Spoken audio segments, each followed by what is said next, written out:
Nous allons vous présenter à l'aide de graphiques quel a été l'impact sur les conditions financières, d'études, de vie et de santé des étudiants durant le premier confinement qui a eu lieu de mars à mai 2020 à cause de la pandémie du Covid-19. Le premier graphique nous montre que plus de la moitié des étudiants ne travaillaient pas avant le confinement et que ce sont les étudiants boursiers qui travaillaient le moins parmi toutes les caractéristiques sociodémographiques. Le deuxième graphique nous montre que presque trois quarts des étudiants n'ont pas changé leurs habitudes puisque soit ils ne travaillaient déjà pas avant le confinement, soit ils ont pu continuer leur activité rémunérée sans modification. Cependant, un quart des étudiants ont tout de même dû modifier ou arrêter leur activité et au contraire, 3,2% ont commencé à travailler pendant le confinement. Concernant les difficultés financières, la principale dépense est celle de l'alimentation, suivie de celle du loyer et des dépenses liées à l'enseignement à distance. Par ailleurs, 15% des étudiants affirment n'avoir rencontré aucune difficulté financière parmi celles proposées dans le graphique. Au niveau des pertes de revenus mensuels, la majorité des étudiants déclarent n'avoir subi aucune perte, sûrement car ils ne travaillaient déjà pas avant le confinement. Cependant, près de 30% des étudiants déclarent avoir subi une perte allant de 1 à 500 euros et environ 7% d'entre eux une perte allant de 501 à 1000 euros, ce qui explique donc les difficultés financières qu'ils ont pu rencontrer pendant le confinement. Ce premier graphique nous montre que le stress et la fatigue sont les deux choses qui ont le plus augmenté durant ce confinement, avec une hausse respective de 59 et 60%. Le stress peut s'expliquer par la scolarité, mais aussi par cette mesure sanitaire inédite. De plus, 32% des étudiants se sentent en détresse psychologique et 8% ont eu des envies de suicide. Cela peut provenir du sentiment d'isolement que 28% ont déclaré avoir ressenti. Sur ce second graphique, nous observons la perte de motivation et un décrochage scolaire pour 50% des étudiants, ce qui est particulièrement préoccupant pour leur état de santé. Quelques effets positifs sont visibles pour 65% des étudiants interrogés qui ont déclaré avoir découvert de nouvelles façons de travailler et 58% ont ressenti un gain d'autonomie pendant ce confinement.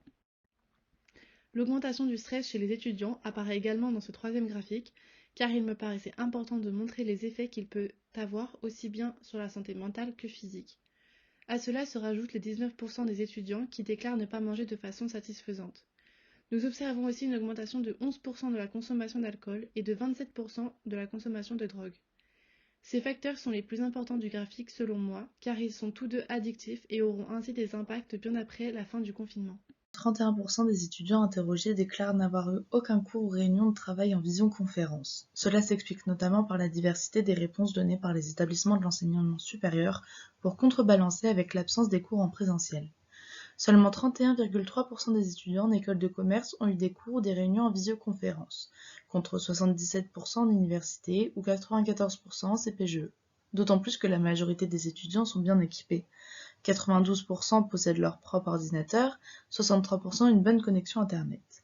Mais seulement la moitié des étudiants ont pu avoir un espace personnel pour pouvoir travailler.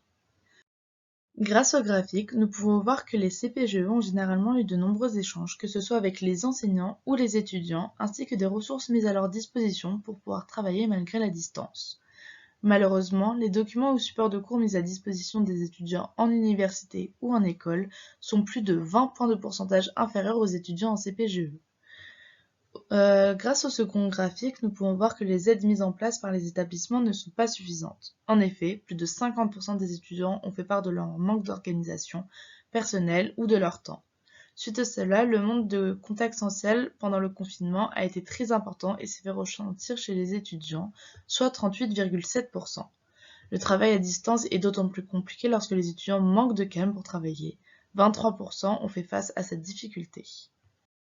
Au final, 20% des étudiants en université disent que leurs résultats sont meilleurs qu'ils ne le pensaient, et 20 autres % sont déçus des résultats obtenus.